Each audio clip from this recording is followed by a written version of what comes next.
Hey, it's Mindy with Astrology by Love, here today for Scorpio Sun and Scorpio Rising's horoscope for the month of July.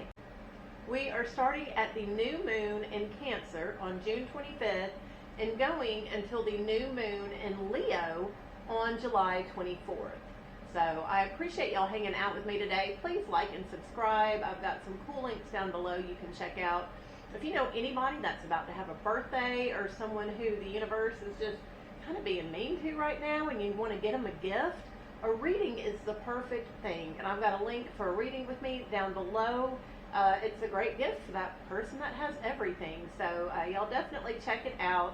I appreciate you being here today. Share this video with anybody you know who needs to be living their life a little bit more in line with the universe. And let's go ahead, jump in, and get started. Scorpio, this new moon is in your 9th house. This is your long-term goals. This is travel to foreign lands, maybe foreign people in your life. There's going to be some sort of new start in the area of your life that you are wanting to master. And this is a blessed, beautiful new start. So Jupiter has recently moved into the sign of Cancer where this new moon is taking place. So this will be abundant, fortunate, and definitely enjoy this new moon, Scorpio. Then on the 26th, Mercury, which is also in this 9th house of long distance travel, this is mastery, the area of your life that it takes a while, it takes discipline to get there and to become the biggest and the greatest. Mercury has been in this area of your chart and is making a sextile to Uranus in your 7th house. So your long-term partners have been super unpredictable, unstable. Maybe they hadn't even been there for you these past almost 7 full years. And so something about communicating about your long-term goals, thinking about your long-term goals, is also at the same time making you think about your partner's possible shortcomings or just why they haven't been there. That's a quick moving energy. That is on June 26th, Scorpio. Then on the 27th, we've got a lot of masculine energy flying about. The sun is sextiling Mars. Mercury moves into Leo, and then Mercury also trines Saturn right as it moves into Leo. So we've got a bunch going on. The sun is in that 9th house as well, that foreign lands, long distance travel, that area of life where you're wanting to master. So the sun is just shining its yearly spotlight on this area of your life. And it makes a sextile, a connection to Mars going through your 11th house. Mars has been in your 11th house for about the past week. This is causing you to be competitive with your friends, more motivated to hang out with your friends. And something about these long-term plans is causing you to connect with your friends in an excited, energetic way. When Mercury moves into Leo, so Leo is your 10th house. This is career. This is how you're seen in the world. And it makes a connection to Saturn that has recently entered your 6th house. So you have recently felt called to get your daily routines in order, to fine-tune them, to maybe go to the gym at the same time every day, make sure everything's crossed off your to-do list. And something about Mercury moving into the 10th house, you're thinking about work and you're like, yes, this is going to flow with the discipline in my regular life. And that energy's all there on the 27th, Scorpio. Then on June 28th, Mercury makes a friendly connection, a trine with Neptune in your 6th house. So Saturn and Neptune are kind of hanging out close to each other for the month. And Neptune is the planet of illusion, fantasy, spirituality. So the 28th for you, Scorpio, would be a really great day for you to meditate on some work goals, do some law of attraction practices in regards to how you want to see your life, vision your life, how you want things to be. And that energy is there on the 28th. It is a fast-moving energy. And then Mercury moves right along on the 29th. Mercury opposes Pluto. So Pluto has recently entered your 4th house. So your family life, your home life feels a little bit like it's having a revolution. Things have maybe just been a little bit more difficult. You've had more things to overcome. Pluto is there testing the waters, churning things up, and your mind is on work. And so you're wanting to think about work, talk about work, but all this stuff's going on at home. There's going to be some tension between home life and work life on the 29th. It's a fast-moving energy, but it may feel like some power plays are going on that day between those two areas of your life, Scorpio. Now, about this time, we are starting to feel the energy of Uranus. So Uranus is the planet of chaos, discord. It rules electricity, and we're collectively, as the human race, going to start feeling a little bit anxious. We're going to start feeling Uranus changing signs. Now, Uranus doesn't officially change signs until Monday, July 7th. But we're gonna feel it. It's gonna maybe feel like we're walking on eggshells. We're gonna feel like something's off, and we're not quite sure what. Just a level of anxiety will be kind of emanating around the planet. And so this energy is going to be building as Uranus changes signs, and then we'll feel it probably about a week after Uranus changes signs. But I just wanted to mention that that is going on in the background the first 2 weeks of July. Then on July 4th, we've got wonderful Independence Day energy. So Venus in the sky is meeting up with Uranus. So Venus is the planet of love, money, relaxation, fun, and it's coming in contact with Uranus. So that's unpredictability, electricity. I saw it and I thought, yep, that's good fireworks energy. So y'all go out and watch fireworks that day. That's it's going to be beautiful, enjoyable. Also on July 4th, Neptune is stationing. So that means it is standing still in the sky, getting ready to go retrograde. So when a planet stations, it is double that energy pretty much. So Neptune's the planet of illusion and fantasy, spirituality, art. It's where we don't see things clearly. And one of the ways this plays out, the masses with a lot of people who are not hugely self-aware of energies and what's going on, is through drinking. So I saw that Neptune was standing still on July 4th and thought, yep, that's some excellent drinking energy.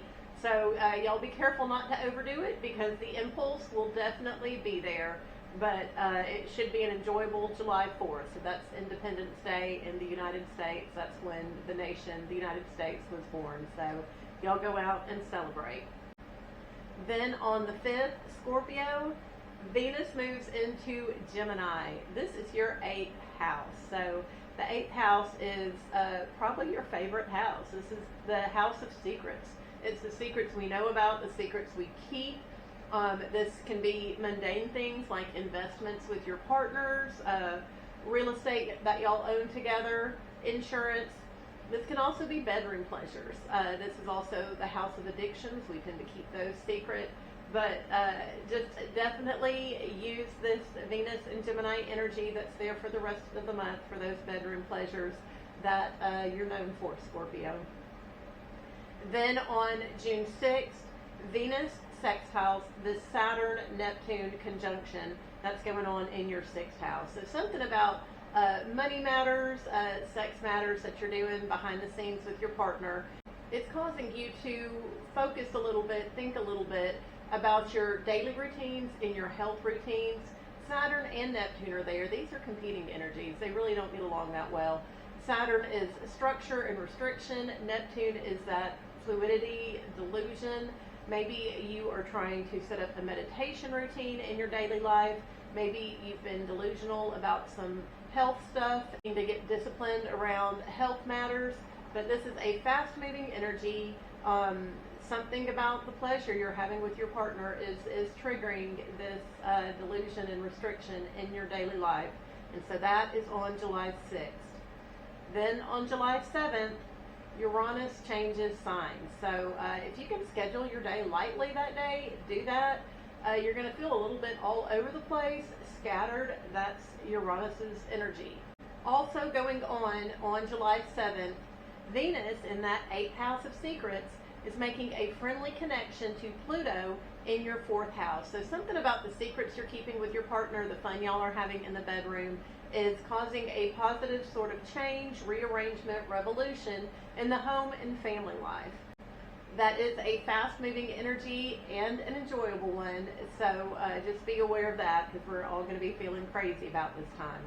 So we've still got another week of Uranus's kind of crazy electrical energy that we're feeling through the ether. Then on July 10th, we have the full moon in Capricorn. Scorpio, this full moon is in your third house. This is the community, siblings, basic learning. I don't know if something gets highlighted in the neighborhood, or maybe a sibling calls or just shows up and it kind of puts the spotlight on y'all's relationship for a little bit. This is a fast-moving energy. That energy's there for you, though, on July 10th. Then on July 12th, Saturn, which has been going through that sixth house of daily routines, causing you to be very structured in your daily life. You've had a to-do list. You've felt the need to clean everything up and get it in order. Saturn is standing still on the 12th. So it's going to be really difficult to accomplish a lot. You're going to feel the need to accomplish a lot. You're going to try to do this, try to do that, and there's going to be some blockages. It's just going to take longer to do whatever it is you're wanting to do. Saturn is stationing, standing still in the sky, getting ready to retrograde. So just know we're not going to feel like we're able to get a lot accomplished on the 12th with Saturn coming to a standstill. And when it starts retrograding and moving a little bit, you'll be going back over the structures you've put in place this past month and a half or so. Then on July 17th, Mercury stands still. So Mercury starts to go retrograde. And so whenever Mercury stands still in the sky, it stations to go retrograde. Traffic is normally a little confusing, a little bit harder to circumvent. It's easy to get communication fumbled and messed up and confused on the 17th with Mercury standing still in the sky. Mercury is going to be going retrograde and will be that way the rest of the month. So just remember, when Mercury is retrograde, it's easier to see things not as they are. We're seeing it from a different angle. It's just that first glance a lot of times isn't right, isn't correct. And so if you've got to sign a contract or make any sort of agreement with Mercury retrograde, just be sure to pay attention. Don't do it on the fly. Don't just agree to it. And know that when Mercury goes direct again, you're probably going to have to go back and redo it somehow. That's just part of how the universe works and its cycles. But Mercury is standing still on the 17th, so if you don't have to do a lot of traveling or be on the road, avoid the road.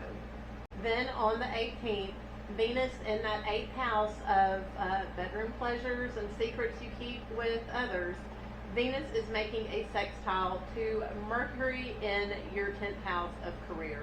So it's something about things going well behind the scenes with your partners is causing you to think and go over some things in your work life, to maybe question or say, hey, maybe we should use this money for investments for other purposes.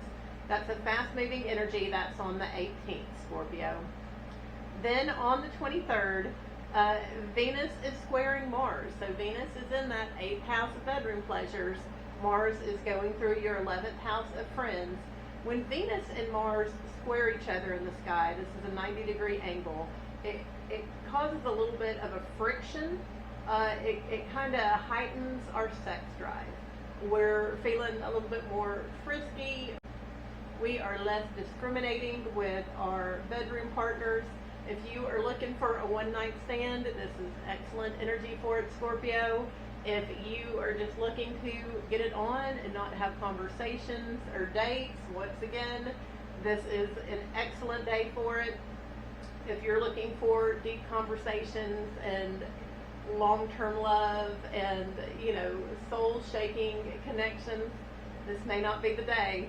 But just know it's fun every now and then to let your hair loose and go at it for no reason. That energy's there on the 23rd. Also on the 23rd, the sun moves into Leo. So this is that 10th house of career. You're already thinking about it because Mercury's there, and this is just part of your yearly cycle. Work becomes a little bit more important in Leo season for you, and so that's what's going on. Then on July 24th, we have the new moon in Leo. And so there is some kind of new start in your work life. This may be a new routine, a new way of doing things. You may get an email from the boss saying, hey, we're going back to how things used to be. Also, part of this new moon is opposite Pluto in your 4th house. So Pluto has been digging stuff up and causing secrets to come to the surface, kind of revolutionizing your home life and family life here lately. And so there is that power struggle between work and home going on again, and you're going to feel that on the 24th. Also on the 24th, this new moon is trine Saturn and Neptune in that 6th house. So something about keeping, maybe this is your spiritual life discipline, maybe this is art projects that you like to do, but something about that combination of energy in your life of structure and delusion coming together in your daily routines is being highlighted through work in a friendly way. So all those energies are there on that new moon on July 24th, Scorpio. So I appreciate you hanging out with me today. This is the end of the monthly horoscope. Please check out those links below. Share this video with anyone you think would enjoy it, and I will see you again soon. Thank you, Scorpio.